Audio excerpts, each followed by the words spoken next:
Hey guys, today's episode is sponsored by Westermeyer Industries serviceable oil floats. Many oil separators contain an oil float to effectively meter separated oil back to the compressors. Westermeyer Industries has taken this concept and perfected it with their new line of serviceable oil floats.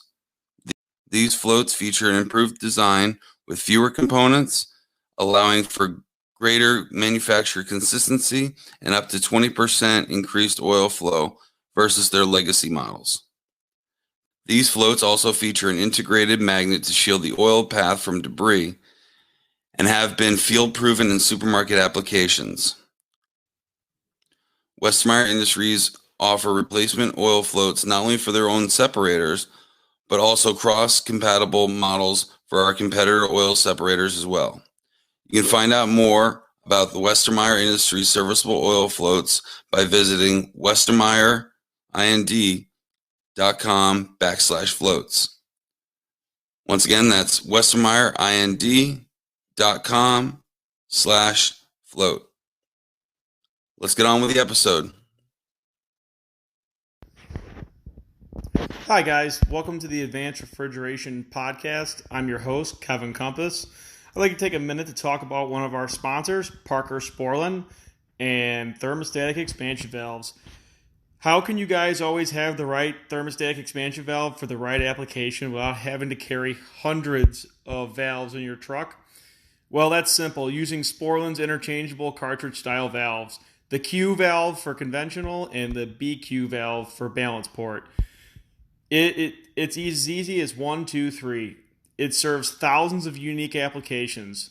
So 1, you just select the thermostatic element for your application. 2, you select the body style you need. 3, you select the right size cartridge for the application. These easy to select and assemble valves mean you always have the right valve for the job on your truck. For more information on the Q and BQ valves, visit Sporland.com. Thanks, guys. Enjoy the episode.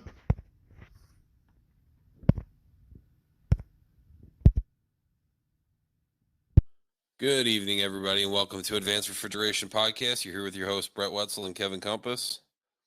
What do you got going on this weekend, Chief? Oh, just trying to finish up a lot of little projects and get everything done before we're kicked out of the stores for the rest of the year, and actually run a little bit of service to fill in the time for once.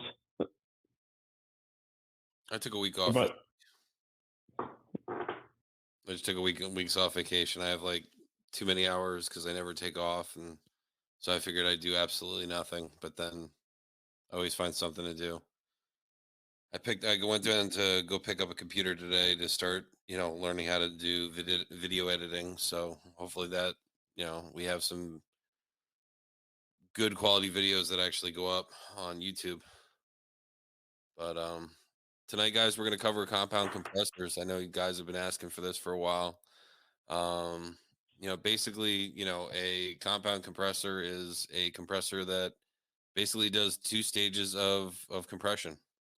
You have the low stage, which is the 2 suctions on the front of the compressor, left and center, which pumps into a interstage header, and also pumps into the back end of the compressor.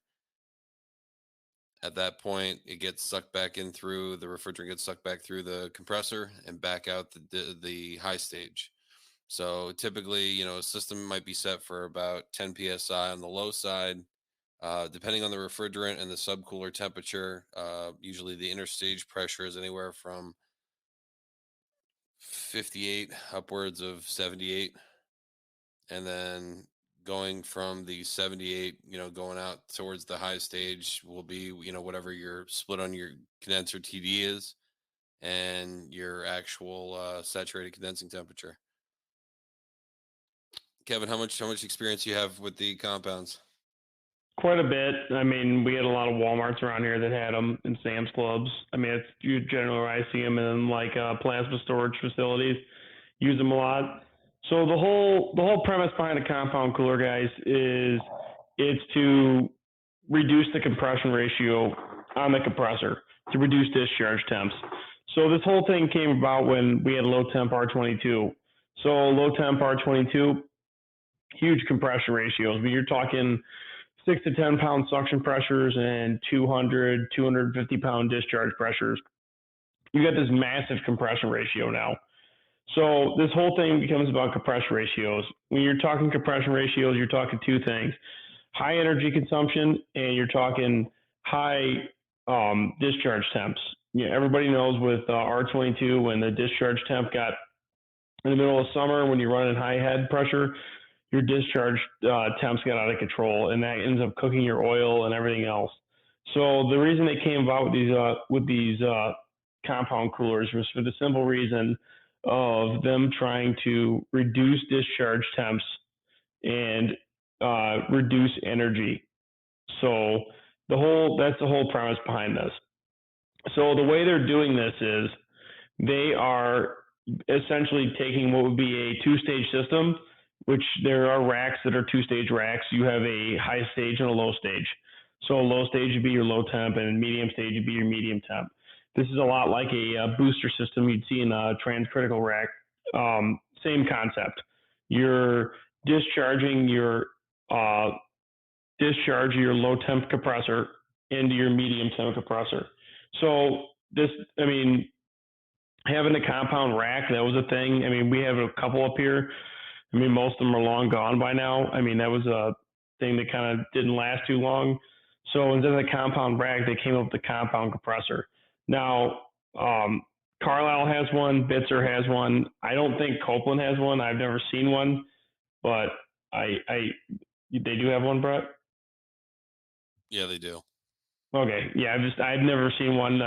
Carlyle's and Bitzers are the ones I see the most. So there's a couple benefits to this. Like I said, you're reducing the discharge temps, you're reducing your compression ratio. You can bring in subcooling and have less of a tax on the system by using a subcooler, because now you're using it for interstage cooling. So it's not just a parasitic load; it's now a it's basically canceling out a load. So it's taking a load away from the system and cooling at the same time. So it ends up eating up the BTUs you'd use for de-superheating. So that's the whole premise around this. I mean, you're essentially taking the compression ratio and cutting it in half from what the compressor would normally have, because now it's essentially two compressors in one. The other thing to take into we're going to go over a couple of terms. So we're going to go over interstage pressure. So interstage pressure is going to be your pressure between your high stage and your low stage. That's going to be your interstage pressure. So that's going to be at what you would have the medium temp pressure at, medium stage pressure at. So the way you figure out your approximate interstage pressure is it's suction pressure and discharge pressure. What is it? It's suction pressure and times discharge pressure, and it's the square root of that, and that ends up being your interstage pressure. So you take your suction times your discharge and then do the square root of that. So that's how you figure out your approximate interstage pressure. It does have and to that's be with absolute. It does what's have that? it does have to be an absolute. So like the formula is Yeah. P1 times P2, and then you take the square root of that, and that gives you your approximate interstage. So if your suction pressure is 10 pounds, then it would be 25 for that suction pressure. If it's 200, then it's going to be 215 for your pressure, and then basically like we said before, multiply those two together and then take the square root, and that should give you your approximate pressure. Now there is a note in here saying that it could be 10 pounds plus or more with the approximate pressure with a subcooler, so just be mindful of that.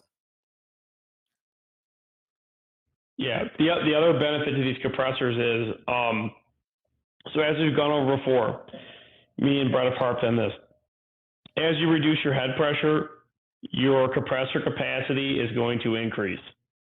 As you go from 90-degree condensing down to 70, it's going to dramatically increase the compressor size. It could be up to 6 to 10%. Now, A compound cooler does not have that. It varies very little. So the amount it varies is like pennies or minute comparison compared to a normal compressor. So you don't have this in the wintertime. Now you have this rack. It's way oversized. You're going to keep steady all year round.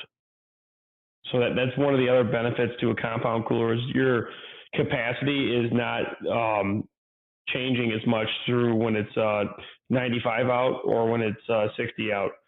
But the other caveat to that is they do not handle low head pressure very well. It ends up causing valve plate failure. So you cannot go on the Carlyles. I can't speak for the Bitzers because I have yet to mess around them too much. On the Carlyles, you can't go below a 70-degree condensing temperature. And that's for 507, 22, 407A, 407F. God forbid if you have that.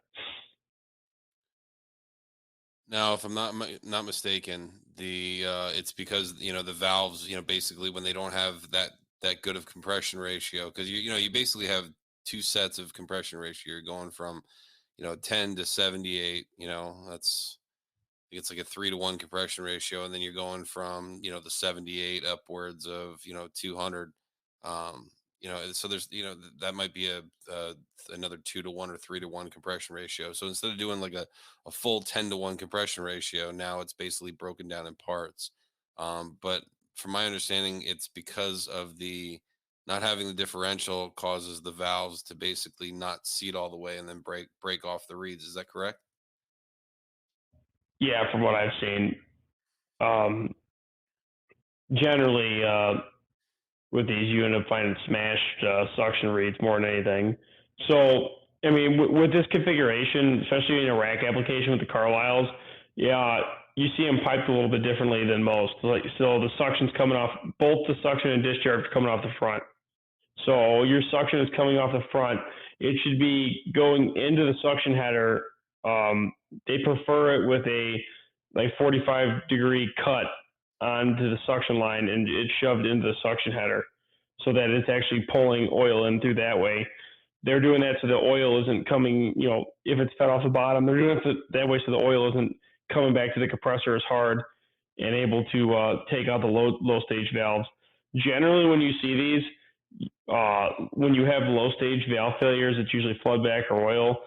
If you're having medium stage valve failures, generally it's a subcooler problem. If you're taking out medium stage valve plates, I'm looking for a subcooler issue. The other caveat to this is a little bit differently. So when we're checking oil pressure, it's no longer what the compressor suction pressure is. You have to take crankcase pressure because that is going to be your interstage pressure. So that crankcase pressure you're checking is your interstage pressure.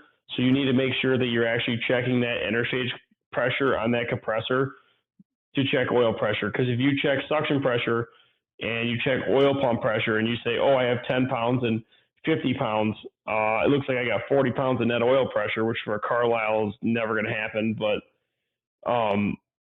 it can make it look like you have oil pressure when in all reality, you could have 40 pounds of interstage pressure and 40 pounds of oil pump pressure and have no oil pump pressure. So that's another thing to keep in mind when you're looking at these.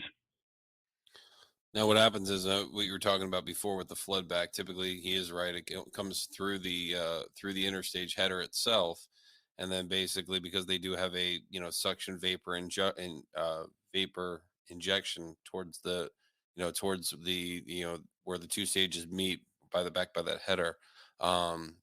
Basically, a lot of times what happens is people set the EPRs too low.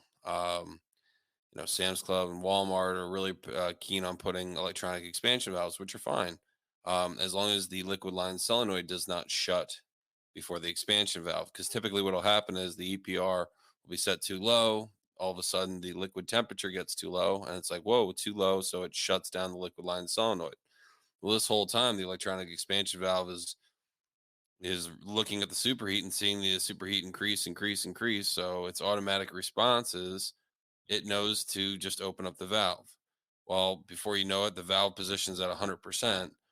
The liquid line solenoid kicks back in, and all of a sudden now you're flooding out that high stage head with copious amounts of liquid, which end up taking out the valve plates on there, and then you'll have discharge blow by, which will go back into the inner stage of the compressor and eventually go off on high temperature.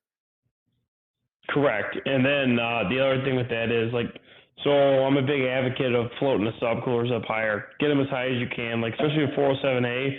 I mean, a lot of times at the Walmarts and Sam's, I'm running like an 87-pound subcooler set point, with 407A. I mean, as high as you can keep it, you don't want that subcooler solenoid to cycle at all. And if I'm using the Calvin 2 controller, the Calvin subcooling controller, I will actually set the set point in the Calvin down a couple degrees lower than what the rack calls for, so that way it never cycles. And then I will float the EPR up higher, so that way that subcooling controller never controls the liquid temp. The EPR is. That the only thing controlling the liquid temp is going to be the EPR. I only want that controller to control the superheat. I want it to keep the superheat steady and constant. So my vapor injection is constantly feeding those compressors, because it does two things. It keeps those inner stages nice and cool and reduces discharge temps. And the other thing is it keeps your inner stage pressure nice and constant and not moving around, which is what you guys want. The other thing is what you have to take into account is the oil sensing line for whatever you're using. If you're using a OCV or a Sporland oil regulating valve, you have to have that on the inner stage header. So remember, because your inner stage will be your crankcase pressure. So if you have it on the suction header, it's going to be way too high. So you need to have it on your inner stage header. So your inner stage header is controlling your oil pressure, feeding your oil pots. So on top of having the vapor injection, we also have the liquid injection, which is typically being controlled by the Y1037 valves. Now remember, these are sized per application. Usually the model number on those valves for compound compressors are FV-1 -230. Basically, F is the body style of the valve. It looks like exactly like an F expansion valve. V stands for R22 because it's typically for low temp R22 applications.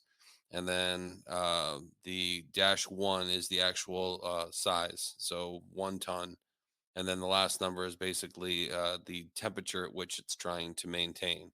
So that line that looks exactly like a sensing bulb and an expansion valve is going to get put on the discharge line.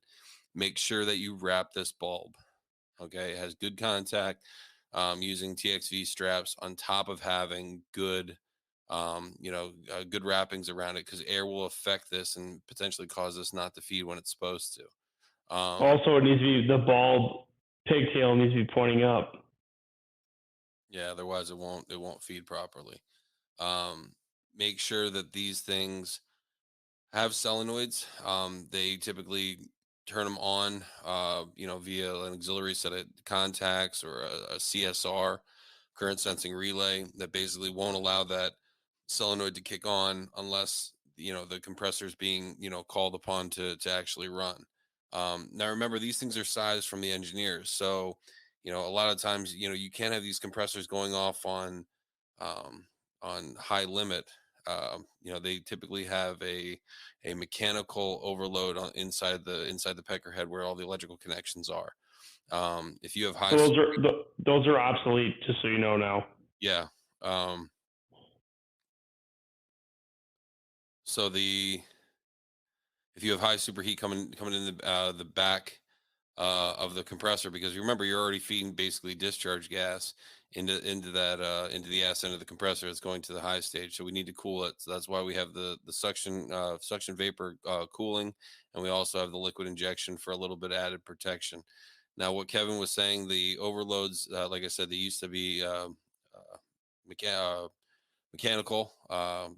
where it basically had a coil in there and would let power pass the control circuit as long as it didn't overamp. On the newer ones, they're using it looks it's Cure One is a Cure One controller, and then it uses two CSRs. Yes, and I have the conversion kit information that I'll put up on the Facebook group, where basically it takes the old mechanical controls that were in there, and then they're basically their conversion kit. So I'll make sure I'll put that up there and put that available, as well as the Carlyle compound compressor guide. I'll make sure I put that up on the Facebook group as well. Today's episode is sponsored by Westermeyer Industries, the leaders in oil management and pressure vessels for the commercial refrigeration industry. Whether you're involved with designing a system or tasked with servicing one, Westermeyer Industries has been helping meet the needs of customers like you for the past 20 years. They offer a broad catalog of stock system components with an in-house team of engineers to assist with custom solutions as well. From oil separators and heat exchangers to system monitoring devices, Westermeyer Industries are a total system specialist with industry expertise, engineering know-how, and the manufacturing muscle to help you tackle problems and deliver solutions.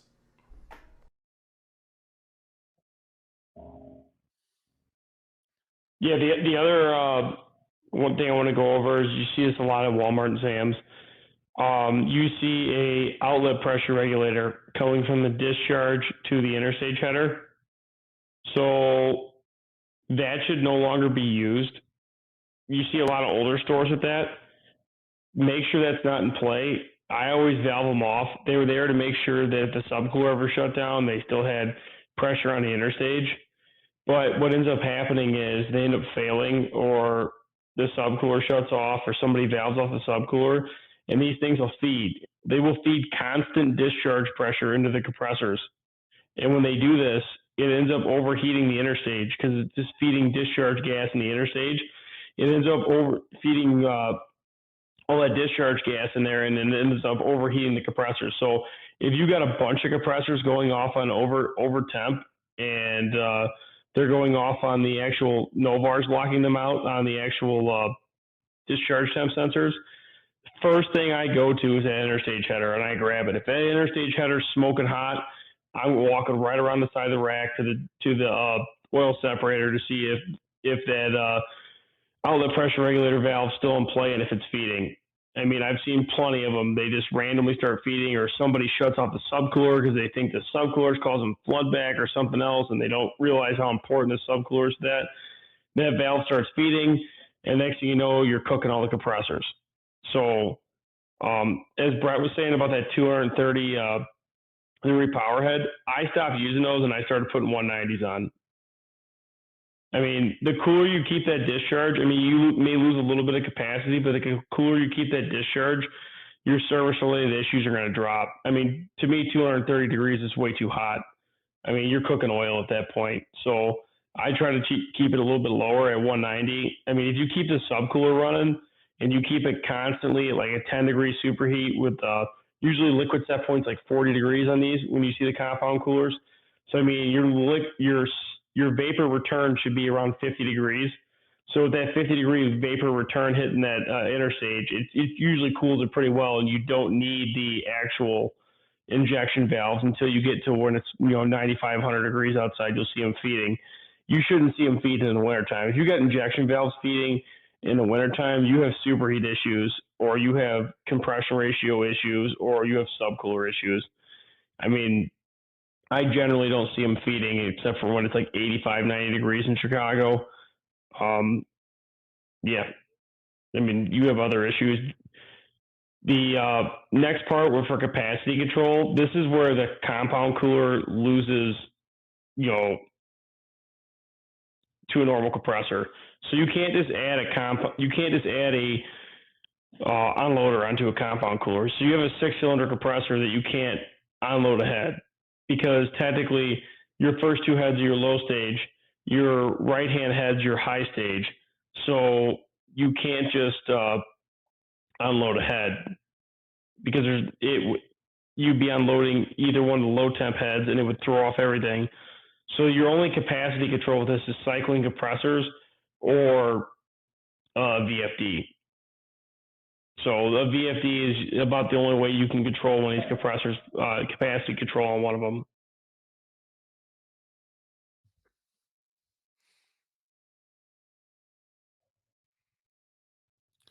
One of the other things we can talk about is the oil system. How Carlyles are very finicky with oil. The sight glass needs to be no taller, I believe, than 3/8 of glass in those compound compressors.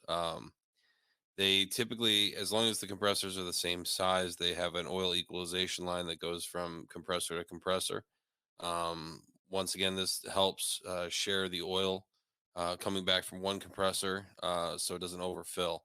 Because as soon as it overfills, I mean, the oil pot or the oil level control, whatever you want to call it, is basically there to make sure we don't get oil, keeping it at a minimum level.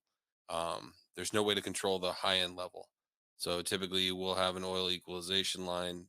Typically the pressure is 18 to 34 is what they're looking for. Make sure this time delay for the switch is set for at least 120 seconds before delay.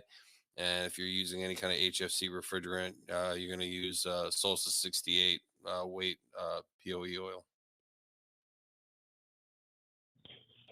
So the next thing I want to talk about, generally with these, this is more of a Hill Phoenix deal on the racks. I mean, you see this at almost all the Walmarts. So you got these massive compressors.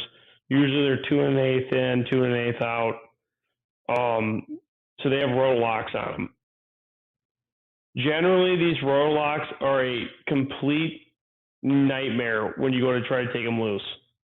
So my recommendation to you is to soak them in Krell or Kroll oil. I don't know, it's Kroll oil. So soak them in Kroll oil. If you condemn a compressor, soak that damn thing before you leave. Don't just, soak it then before you leave. And then when the next guy comes back to do it, soak it again. And don't be afraid to put heat to them. I don't know how many times I've had to, I'll clean them up with a wire brush real good, knock the rust off them, put a little bit of heat to them. And then, if I'll try to take a pipe wrench to it at first. If it doesn't move, then I'm doing the 2 hammers method, hitting the union with the hammers the opposing way, and a lot of times they'll break loose that way. If it starts to twist on you, you're better off just stopping and changing the service valve.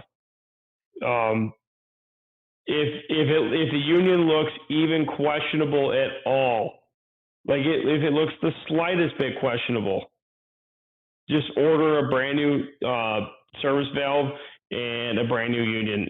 The only place I've been able to find these unions easily is the Johnstone in Missouri that sells all the Walmart parts. That is the only place that ever has them in stock, the actual unions you need, and without it being a hassle. So I would just be aware of that, and if you need them. The other thing is, supply houses up here have these random pack of Teflon rings, goes all the way 2 and 5. Great to keep in the truck because I don't know how many times we were changing a compressor on a Friday, and we fought the rotor lock, and it finally broke loose, and then I can't get it to seal back up, and it's got a little tiny couple of bubbles here and there. Well, now it's Friday, and we're scrambling to find a 2 and 5/8 Teflon ring. Some things about these compressors, trying to figure out what's blowing by sometimes is kind of a trip. You can, if your suction is hot, coming from the first 2 stages, I mean, because now that heat basically is traveling through the compressor and traveling through the suction, but you don't know which head. I mean, it could be traveling up through both heads, could be traveling through just one. If you have a thermal imaging camera, great. That'll probably help you a little bit. Otherwise, you basically just have to shut that thing down so there's no flow, going backwards through anything.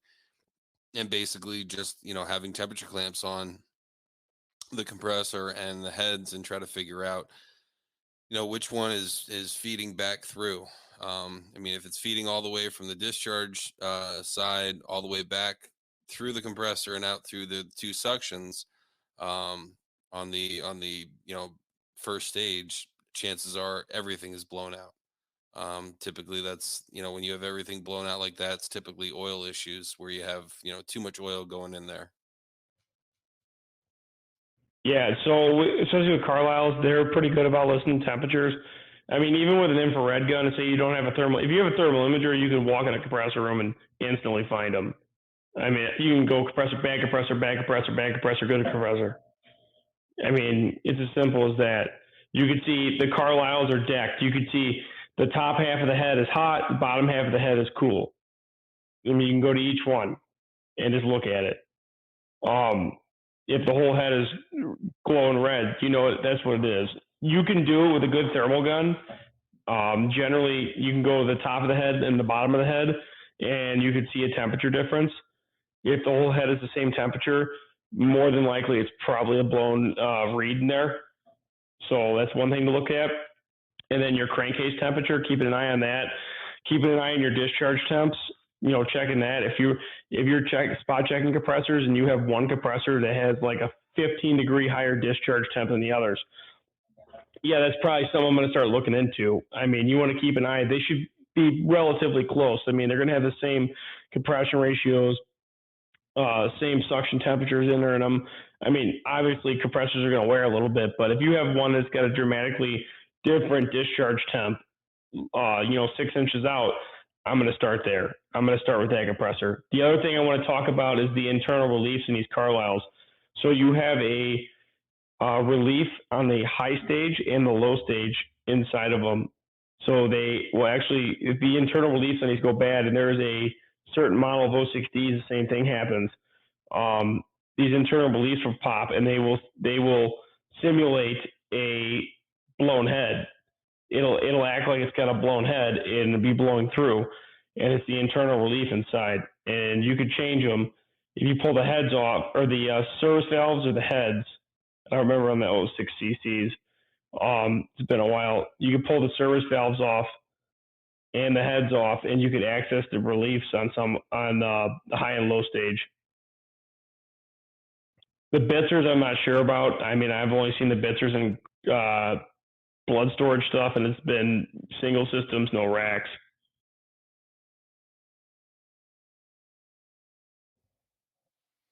Yeah, if anyone's doing maintenance, any kind of, city guys, Walmart guys, make sure you have valve plates on hand for, at least one whole compressor.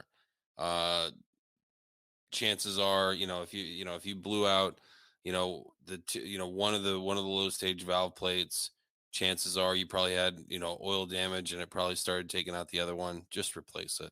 The worst thing is trying to get it rebuilt, put it back together, and it's like shit. Now the other head's bad. So I mean, just make sure you have enough. If you have, usually these racks have 4, 5, 6 compressors on them, and they're all just typically the same size. So I mean, getting 3 heads is going to save you, so much more time as far as trying to get parts and stuff.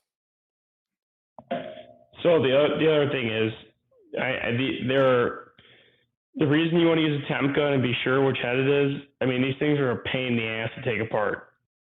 So you have interstage connecting manifolds, you have manifolds in the front, you have manifolds in the back, paper gaskets. I mean, they're a pain.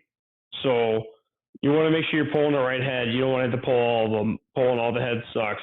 And I'll tell you right now, on a Carlyle, on a 06 CC, I'd much rather change a set of valve plates than a 600-pound compressor. They are tanks. They are literally tanks. I mean, they go from like 500 to like almost 600 to 700 pounds. I mean, some of these things are monsters. And the other thing to be aware of is they are awkward. So they give you a lifting lug. They give you 2 of them on the compressor. Try not to strap the body. Try to use the lifting lugs. I mean, I use my own compressor changeout rig that I kind of made work at Walmart and other places. Like, I could build my rig to whatever it is.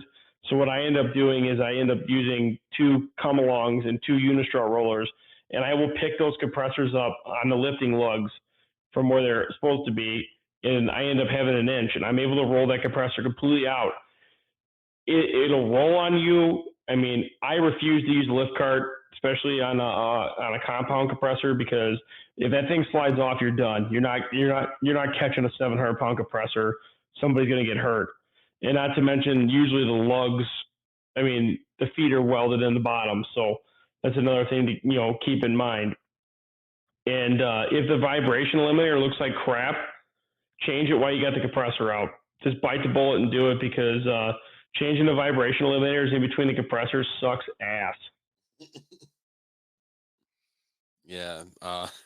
And usually, if you luck out on an older store, someone's already, taken apart a lot of the mechanical room to actually get at the suction and to get at the I'm sorry, shouldn't call it the suction, to get at the inner stage section of the compressor, because, you not only do you have the, where the low stage goes in the high, but then you also have the liquid injection and the vapor injection. And it's just when changing out those compressors, it can be challenging, to say the least, trying to get all that stuff lined up towards the back of the compressor, if that sidewall doesn't come off already.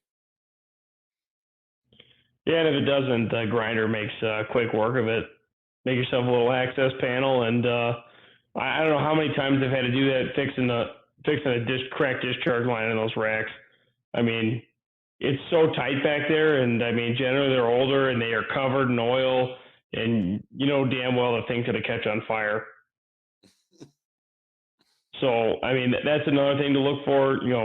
Make sure you don't have any oil leaks and everything like that. But I mean, in all reality, if these compressors are set up properly and the subcooler is working good, I mean, they run like tanks. I mean, they run beautiful. So, I mean, just keep your discharge pressures down and the discharge temps down. I mean, and the compound coolers run great. I mean, all the Bitzers I've seen have run. We've had like zero issues with them, but they're all on like specialized like blood banks, plasma center stuff, like ultra low temp. I have yet to see a compound Bitzer rack. Have you? No, I haven't. Compound, Carlyle, yes. Compound, Copeland, absolutely. Never a Bitzer one, not like you said, unless it's for the for like the blood banks and stuff, because basically they put them on a single skid. Has a lot of the same controls, because it's the same setup of compressor. You're just not on a rack. Make sure, I mean, the real big important things for these compressors that are going to keep these things living is good suction temperature, like any other rack, making sure that the EPRs are not cycling. You want to make sure you have a constant supply, because the more time you're going to cycle those things off and on, you're going to cycle the compressors off and on, which is going to kill the compressors. That and high oil and flood back seems to be the three things that absolutely kill these freaking compressors. Carlyle's absolutely cannot handle high load. That crank's made out of glass, or high oil. I'm sorry. They can't handle high oil. That crank is made out of glass. It could be because it's so tall. You know what I mean? Because I thought about it, like, I'm thinking that the bottom end is just slapping around in there, because I've seen, and I posted videos of this where basically it looks like a goddamn washing machine inside the sight glass, because there's that much freaking oil, and where the crank's just dipping down and just moving all the oil around. I mean, those OCCCs have got to hold like at least 2.5 gallons at a low oil level. Imagine how much they hold.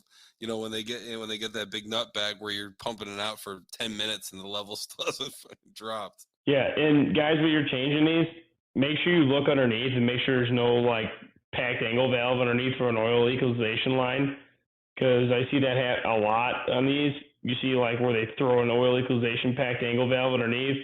If you rip that off, you are going to hate your life. Have you ever seen that happen? You've never seen that happen? Never.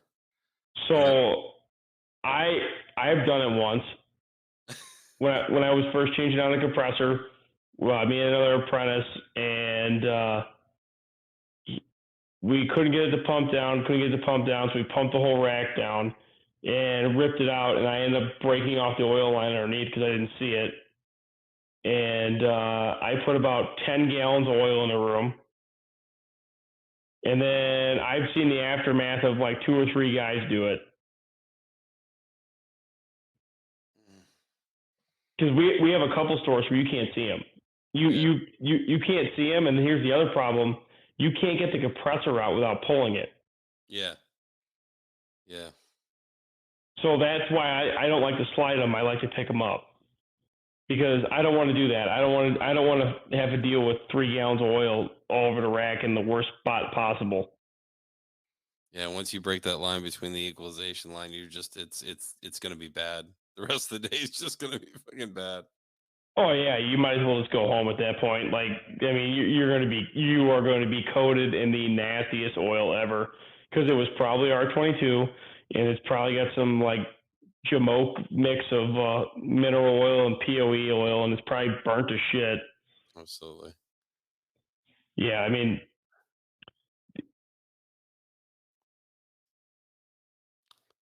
All right, anything else you want to cover on these compounds? I think that was a lot of it. yeah, I mean that was most of it. Like I said, just keep the discharge temps low and keep the valve plate failures down. They add up quick. Like Brett said, make sure you guys keep the cycling down to like nothing. I mean, especially here at a Walmart, the EPR shouldn't be cycling at all. I mean, if they're cycling, you need to go through and you need to reset all the suction saturation temps for those cases and get them warmed up a little bit. I mean, if you keep that load constant, you won't have cycling issues, and that subcooler will run so much smoother. And then, like those older stores, they just purr. If they're set up right and the condensers are clean, they just run like beautiful. But I mean, it all comes down to maintenance and taking care of everything. So just keep an eye on it and keep those discharge temps down. And until next time, guys, thanks for listening and have a nice night. All right, guys, later.